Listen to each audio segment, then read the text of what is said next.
আজকে ডিনার সারার পর আপনারা কিন্তু চলে যাবেন না প্লিজ, কারণ আজ আমাদের এই রেস্টুরেন্টের 25তম জন্মদিন উপলক্ষে আমরা অর্গানাইজ করেছি একটা কাপল ডান্স কম্পিটিশন। সেরা কাপলকে আমরা দেব মেড ইন হেভেন জোড়ি। আমাদের এই মেড ইন হেভেন ডান্স কম্পিটিশনে কিন্তু একটা টুইস্ট আছে, একটা নিয়ম আছে। যে কাপলরা ডান্স করবেন সেখানে মেয়েরা ছেলেদের পায়ের উপরে পা তুলে ডান্স করতে হবে। গান শেষ হওয়ার আগে কেউ যদি পড়ে যান তাহলে কিন্তু তারা হয়ে যাবেন ডিসকোয়ালিফাইড। তবে হ্যাঁ, যারা এটাতে সেরা হবেন, যারা জিতবেন, তাদের জন্য থাকবে একটা সারপ্রাইজ গিফট। যারা পার্টিসিপেট করতে চান তারা চটপট এই ডান্স জোনে চলে আসুন। ইয়েস, কাম অন,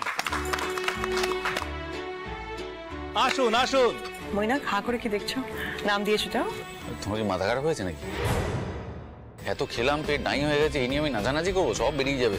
না না না না। পুতুল, তুই নাম দিতে চাস? এই না না, আমার দ্বারা এসব হবে না। তাহলে একটা কাজ করো না, যখন দাদা ভাই আর মিতুল দির পার্টিসিপেট করার এত ইচ্ছে হচ্ছে, তাহলে ওরা দুজনেই নাচ করুক। ময়ূরী, কে নাচবে, কার সাথে নাচবে, তোমার সাথে মাথা না ঘামালেও চলবে। আর কি এমন খারাপ কথা বলছো? খারাপ কথা বলেনি। তোমার কি আমার সঙ্গে নাচতে অসুবিধা আছে? এই মইনা, তোমার কি কোনো প্রবলেম হবে?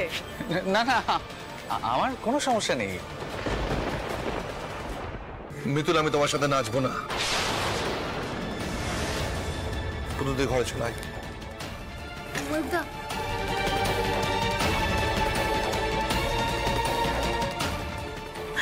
বোন, এই বোন, তুই রাজি কর না রে। তুই ময়ূরকে রাজি করো না, আমি নাচবো ওর সঙ্গে। দেখ, আমি তো রোজ রোজ কলকাতায় আসতে পারবো না, বল। একটু মজা করবো, একটু ভালো লাগবে। বল না, বল না, তোর কথায় রাজি হয়ে যাবে ও। পুতুল, কি করছিস ওখানে? তুই আসতে বললাম তো।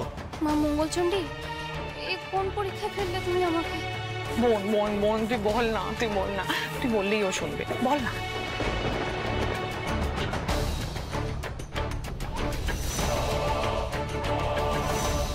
ময়ূরদা, তুমি প্লিজ দিদির সাথে কম্পিটিশনে নাম দাও।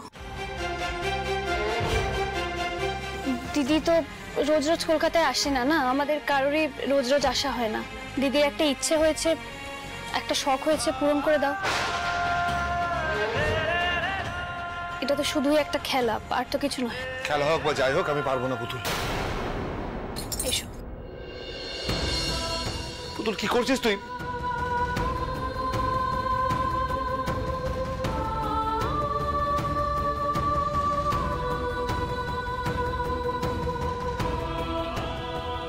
আমাকে